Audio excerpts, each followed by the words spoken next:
কত সুন্দর ডিম, আমি নিয়ে চলে যাই। এই দাঁড়া বলছি, বদমাস বিল্লি, না হলে তোর মাথাটা ফাটিয়ে দিব। আগে তো ধরে দেখাও। এই ডিমগুলোকে দিয়ে আমি ছানা ফোটাবো, তারপর আমি বড় লোক হয়ে যাব। হা হা হা। আমার ছোট ছানাদের জন্য ভুট্টা চুরি করে নিয়ে যাচ্ছি। এই বেটা দাঁড়া বলছি, দাঁড়া। কি? আমাকে আগে ধরে তো দেখো, কেউই পারে না আমাকে ধরতে। আমি হলাম বিখ্যাত চোর। এই ছোট্ট ছানাগুলাই একদিন বড় হয়ে যাবে, আর তারাও ডিম দিবে, তাদেরও বাচ্চা হবে। ইমা, এ কি?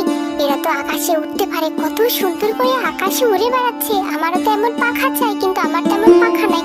হি হি হি হি হি হি। মাথায় একটা দুষ্ট বুদ্ধি এসেছে, এবারে আমি সেটাকে কাজে লাগাবো।